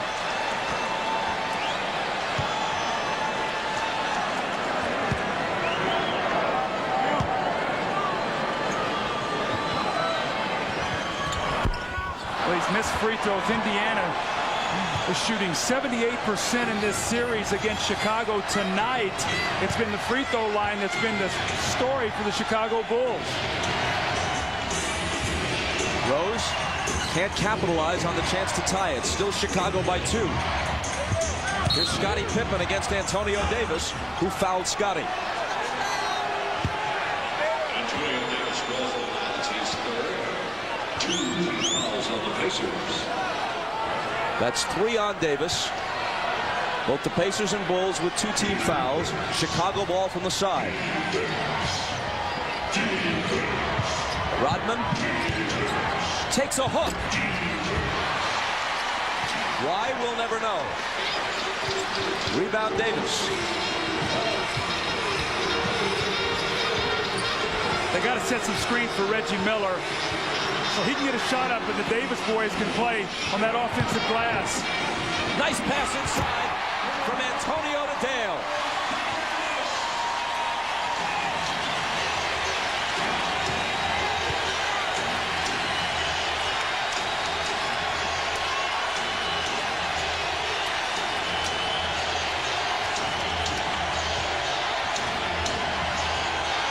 Harper on the move, followed by Rodman just as it came off the rim. He trots back the other way. buzzing from ear to ear. See, Antonio Davis went to help, which left Rodman open for the offensive putback. Miller. There it is. A three for Reggie, just his second field goal. See, he's too good a shooter to stay in the slump, particularly in a game like this. I think you're going to see Phil Jackson call a timeout here to get Michael Jordan back in the game with this possession. That's a big shot for Reggie. He's going to try to quell the momentum of this home crowd. Pacers by a point.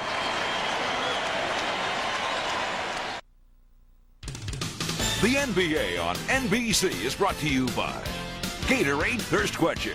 You either have it in you or you don't. Life is a sport. Drink it up. By the new Nissan Altima. Nissan. Life is a journey. Enjoy the ride. And by Gap. The view once more from the Goodyear Blimp Stars and Stripes inside Market Square Arena. There have been 13 lead changes and 12 ties, and it's the Pacers by 1 with 8:48 to go. Now, Reggie Miller is such a great shooter, and he's too good a shooter to continue struggling. You see he struggles here with the three-point shot that he takes off balance.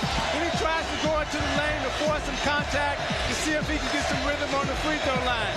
Then he misses a wide-open three. But then he takes his time, settles down, squares himself up, and then nails it. You see the follow-through on the shot, and great shooters always believe that they will make their next shot because they spend so much time practicing. After the timeout, here is Michael Jordan. Jalen Rose is on it. Jordan wastes no time. It spins in and out. Longley, however, comes up with it. Rick Smith's got to get that rebound. Right now, rebounding and free throws are going to determine the last 8 minutes of this game. Longley stumbles, and Best takes it away. He's got Rose on his left. 2-on-1 break, and Jalen Rose is fouled by Steve Kerr. Isaiah gave it up too soon. He had Steve Kerr back.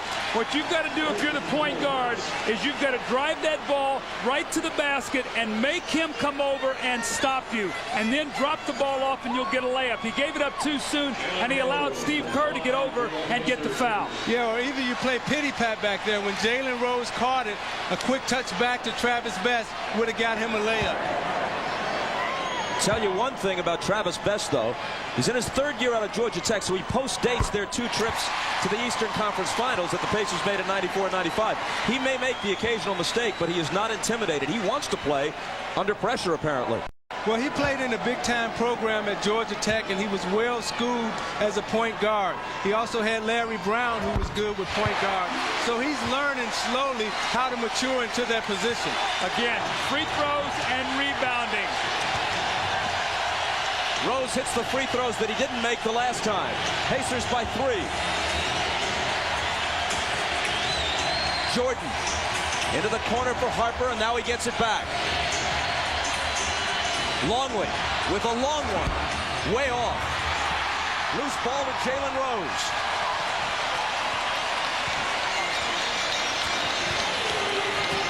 Rose on the move over Kerr. And Rodman skies to snatch the rebound down. Jalen Rose got too excited there, Isaiah. He had Steve Kerr on. Take your time. Now, Doug, Indiana has made the decision that every time that Michael Jordan gets it, they're going to come off of Reggie Miller to double team, and they're going to test Ron Harper with the jump shot.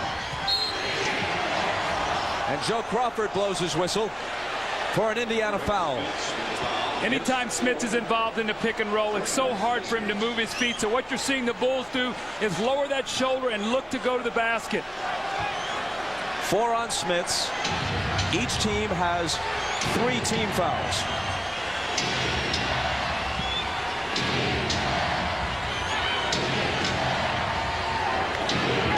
Jordan. And a foul as he tries to get rid of it to Harper. Jalen Rose can't believe it. That'll be his 3rd. So you know that the double team is coming from the top. And if you're Jalen Rose, you got to be a little smarter as a defender. You got to force Jordan back to the middle. Ball knocked free, and Travis Best thought that Kerr might have touched it last before it went out. but they award the ball to Chicago. Bob, that's 14 fouls now against the Pacers. So on the 5th, the Bulls will shoot free throws the rest of the way. Anytime you go to the basket now and you're Chicago, you want to think about creating contact. They call a foul on Best off that contact.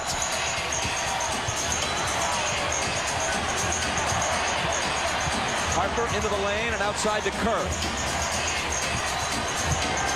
Now it's Longley with the left hand, and Rodman has it fall out for him.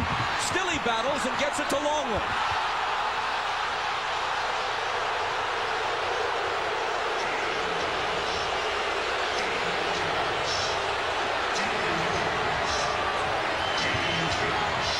Michael turns, fires, and cuts the lead to 1. 2 offensive rebounds on that possession. The Pacer fans were upset. They thought Longley committed an offensive foul.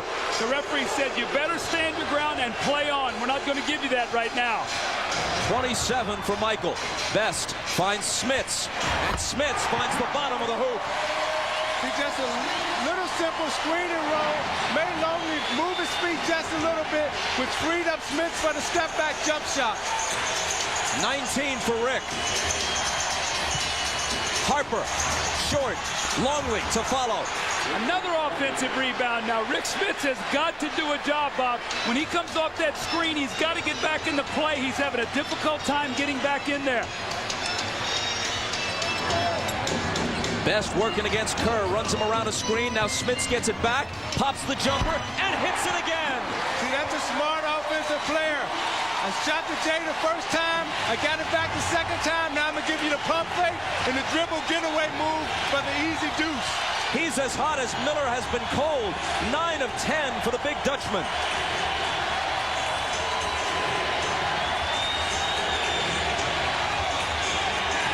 Rose knocked it away from Jordan.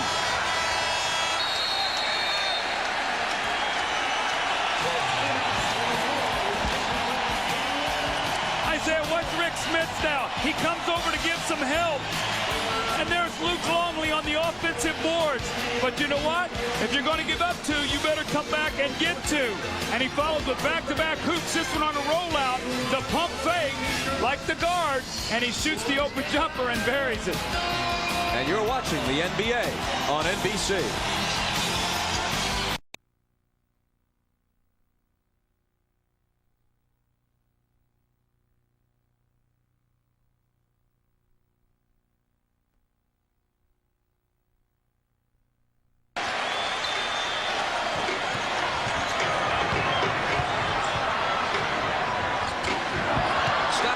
Got into the passing lane and picked it off. The Bulls can tie with a basket here. Best is playing him. They're going to double team. You got to pick up the cutter.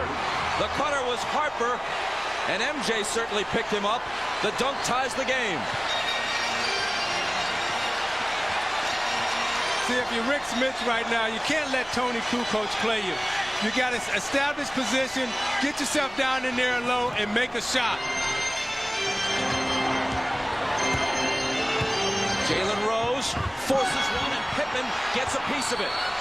And now Rose, in frustration, fouls Scotty. That is a terrible sequence for Jalen Rose. Well, Scottie Pippen is one of the best defenders in the NBA, and you're going to see him shoot the gap, read the eyes of Tony Davis, and pick that one off. And it leads to the give and go off the double team. The weak side, nobody helps. And Ron Harper with the dunk.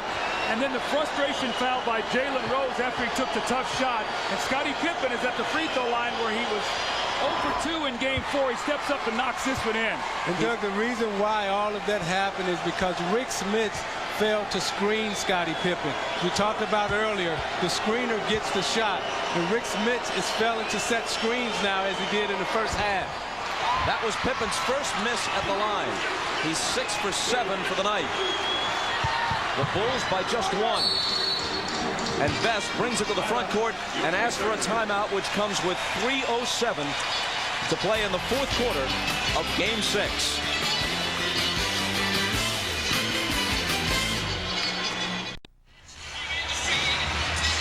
Jim Gray tells us that Larry Bird just told his team, don't worry about what's behind you, meaning the first 45 minutes and the first 5+ games of this series.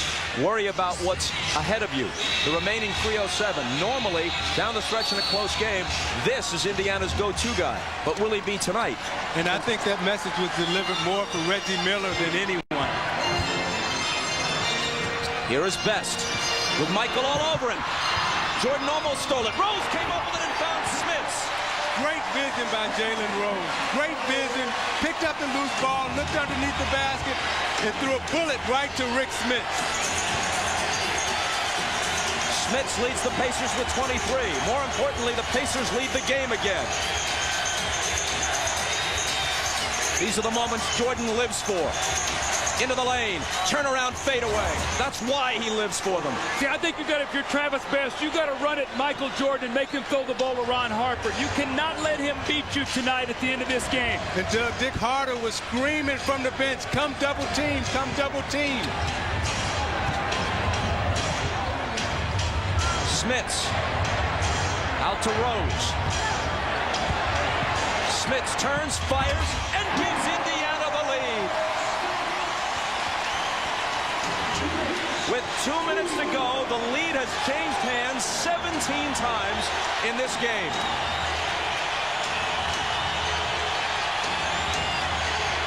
Michael. The double team comes. And his shot goes in and out, but he was fouled. Narrowly missing a possible three-point play. That's 5 on Jalen Rose. Now you watch Jalen Rose right here, picks up the ball and throws the bullet right to Rick Smits down underneath. Now Rick Smits takes his time, reposts, sets up, turns around for the J. When you have a smaller defender guarding you, take your time and let it clear out. Jordan's 32nd point ties the game at 86. Luke Longley now back into the game, so Phil Jackson has his best defensive team on the floor. He'll have Longley against Smits. He'll have Rodman on Antonio Davis. Michael Jordan will try to pressure Best and keep them out of their offensive sets. And Longley is also an offensive option for the Bulls because Smits has 5 fouls.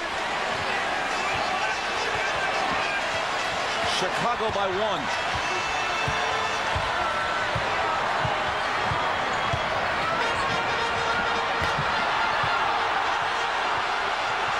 Best and a whistle, an illegal defense against Chicago. That means a free throw here because they had one called earlier.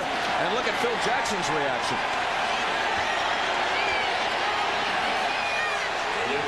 I'll tell you why this is big. Now, if Reggie Miller makes this free throw, it's a tie.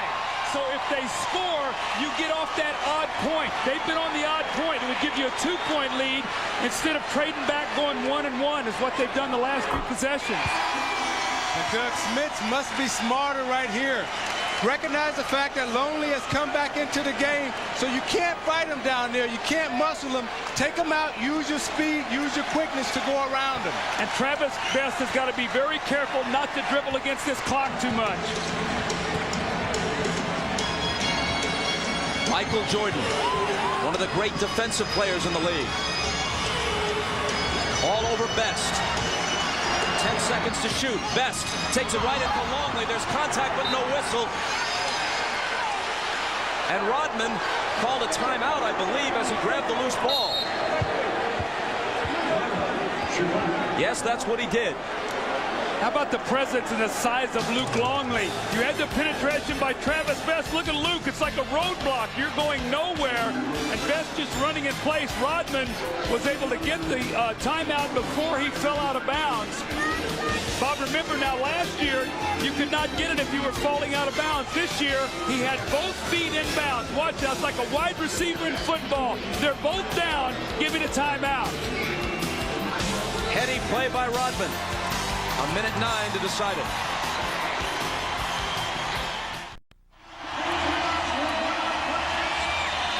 "69 seconds remaining in regulation. 69 seconds to decide Game 6 of the Eastern Conference Finals with 2 of the greatest playoff pressure players in NBA history on the floor. But one of them, Michael Jordan, has 33 points on 12 of 21. The other, Reggie Miller, has 8 points on 2 of 13. Into Jordan. Can Indiana defend this play? Michael Jordan without fouling.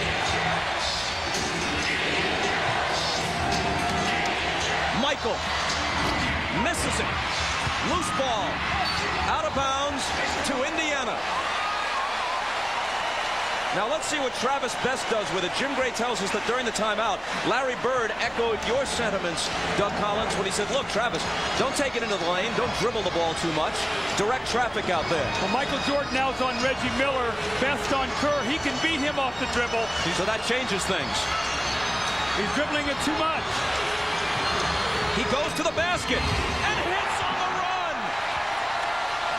He's got his own ideas, and sometimes I guess they're the right ideas. Well, at that time, he was being guarded by Steve Kerr and not Michael Jordan. So he set Steve Kerr up and used his foot speed because he didn't have to go against Jordan's foot speed. Now remember, he made the big play in Game 4 to bring him within 1, almost on the same kind of play. This kid has got no conscience. Up and off the glass, 33 seconds to go, he have a 2-point lead. No conscience and no fear. Pacers by 2.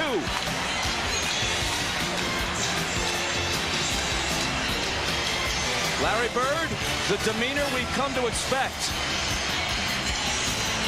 The rest of the place is nuts.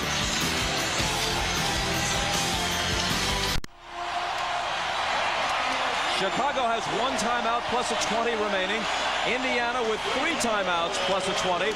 Both teams essentially in the penalty because the Pacers are already over the limit and the Bulls will be on their next foul. All right, now Steve Kerr is on the floor because he's a shooter. They've been doubling with Best. Remember Game 6 last year, the Stockton double team, and Kerr hit the shot. Michael has confidence in him. Best must stick to him. Into Longley it goes. Michael on the move, looks to tie, but can't. Longley grabs it, gets it back to MJ, into the lane. And it won't drop, but Jordan will come to the line for 2 free throws that could tie it. Longley's rebound was crucial. Antonio Davis picks up his 4th foul. Well, it just took a bad bounce on Davis right there. You see the ball bounce long. He had Longley boxed out. But watch Antonio Davis reaches in, but Jordan still has the strength to power through the move.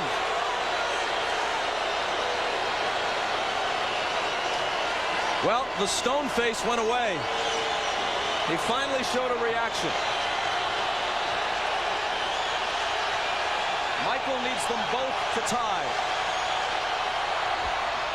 Halfway there into the teeth of a hostile crowd. I don't think the Pacers are going to take a timeout here. I don't think they want Chicago to be able to regroup their defense. Look for them to run a little play here right out of this, get the last shot. Travis Best has to watch the double team.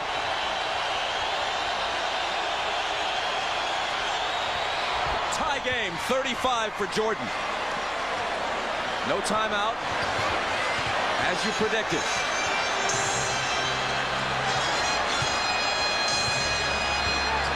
Best to the basket, collides with Rodman. Ball comes loose. A whistle for a foul, and let's see who it's on. I think they gave it to Jordan reaching in.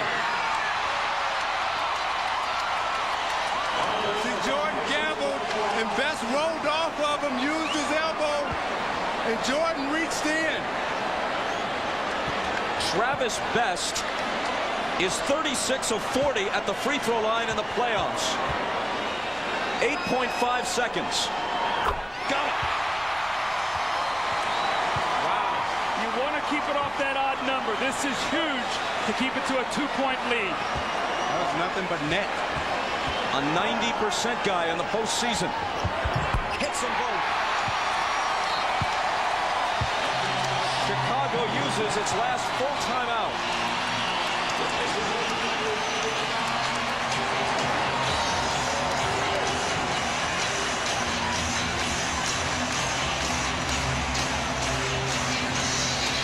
The game's greatest player hit 2 to tie it.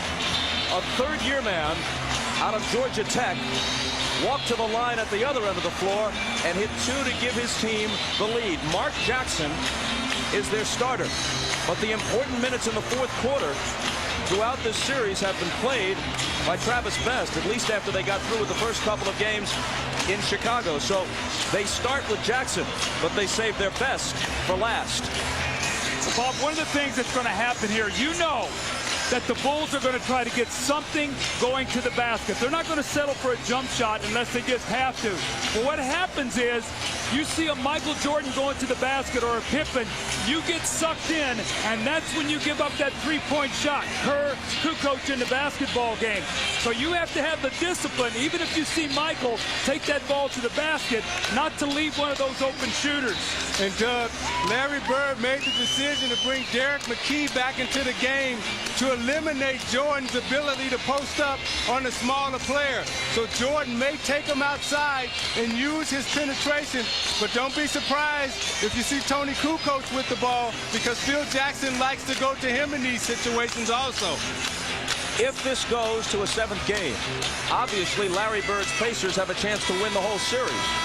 But at best, Chicago would go to Utah with very little rest. Game Sunday. Game 1 of the finals would be Wednesday in Utah, and they would have gotten through the Eastern Conference Finals, assuming they win the 7th game at home, without having won against the Pacers on the road, and Utah would have 4 of the possible 7 games against Chicago, or Indiana for that matter, at the Delta Center. So even if they escape in a 7-game series, losing tonight could hurt Chicago, and who's to say they beat them at home? Now Ron Harper is in the game. So they've gone to a small lineup. He has Dale Davis on him. So Dale Davis has got to be very careful here. Watch Kukoc on the penetration. It's Michael. That's the guy to watch. He stumbles and loses it. McKee has it. The Pacers and the Bulls will take it to the limit.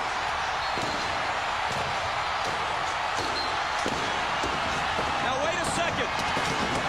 The officials are saying that there may have been a foul with a second or maybe tenths of a second on the clock. Right now they have put 0.4 of a second up on the clock,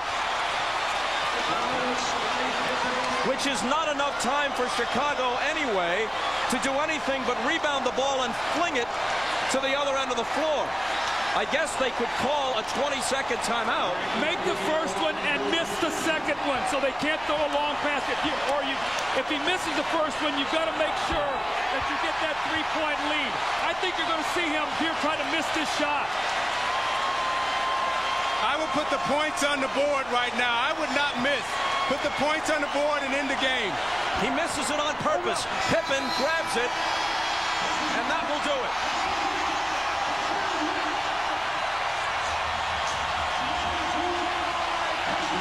For the first time since the conference semifinals in 1992, Michael Jordan's Bulls, we're not counting when he was gone all of 94, or when he was a shadow of himself in 95 when he came back briefly, the real Michael Jordan Bulls taken to an elimination game for the first time in 6 years. You see, Bird made the decision to bring McKee back into the game for his defensive ability and also his defensive reputation. He has a defensive reputation, so the officials are not going to call a call on him because he has that reputation. Well, you could see that he put his right arm down and gave Michael a push, and he lost his balance. Interestingly enough, both finishes we've had, games 4 and 6 here, have ended with a controversial no call. And you watch Bird's reaction right here. Again, been there, done that. We got a game 7. Congratulations, guys. Wow. These teams have played 10 times this year, and they've split them 5-5. One to decide who faces the Jazz in the final. Here's Jim Gray. All right, thank you very much, Bob. Through the bedlam out here. Tell us about that last minute of play, your big shot. Larry Bird, I heard the huddle. He told you don't dribble the ball too much, try and distribute it. Did you decide to go to the basket when Kerr came on you instead of Jordan? Well, I think it was a case where both plays broke down, and I just had to go to the hoop and make a play. And fortunately enough for me, it worked out. Isaiah Thomas said you had the guts of a burglar. What kind of guts did it take against the defending champions and putting your team on the line for a Game 7? Well, this team has had a lot of confidence all year, and we just been making plays down the stretch of big games, and we just wanted to come out here and play as hard as we could, and things worked out. Could you ever have imagined that the Pacers would have won a game in which Reggie Miller shot so poorly? No, not really, but we have a bunch of game people on this team, a lot of character, and I think we showed that tonight. Congratulations. We look forward to Game 7. Thank you, and I just want to say hello to my parents and the rest of my family back at home. All right, congratulations, Travis. Let's send it over to Ahmad Rashad. All right, thanks, Jim. Rick, what a turnaround from the last game to this one. How did you guys turn it around like this? I don't know how we did it, but we've been able to do that all season. Every time we lost big throughout the season, we came back and had a terrific game. You know, it was much the same tonight. But even after the last game, it looked like you guys were morally down, like it wasn't going to work out for you. But tonight, you come in ready to play. Yeah, we were. You know, the crowd always helps, and tonight we had tremendous effort from our bench. You know, Dale Davis was phenomenal, and Travis, of course, was big there in the clutch. How about for you, Rick? A lot of pressure on you coming in tonight to show up big. 11 and 12, 25 points. Well, I didn't get really into my offensive rhythm the last game. And, you know, as shooters, we want to come back and bounce back right away. Now, going into the next game, do you feel a lot more confident after this one? Yeah, we still haven't played well in Chicago, so I think we're due. All right, congratulations on a great game. We'll see you on Sunday. All right, back to Bob. Ahmad, thanks a lot. After the Bulls lost Game 3 here, they still had a 2-1 lead, and Michael Jordan termed that defeat a bump in the road. That bump in the road has just become a giant roadblock. I don't care if they're at home or not. I don't care that they're 28-2 in the playoffs at the United Center over the last couple of years as they've won championships. When you take it to one game against a team that has beaten you there during the regular season and has split 10 games with you, playoffs and regular season combined, you're in jeopardy. So that deciding Game 7 will be Sunday night, 7 Eastern time, beginning with showtime. Tomorrow at 3 Eastern, NBC begins its coverage of the French Open. Michael Chang, Lindsay Davenport, and Serena Williams are on the schedule. Tonight, after your late local news, The Tonight Show with Jay Leno. Jay welcomes John Lithgow, and musical guest, Third Eye Blind. For Isaiah Thomas, Doug Collins, Ahmad Rashad, and Jim Gray, I'm Bob Costas. How much fun is this? This has been the NBA on NBC.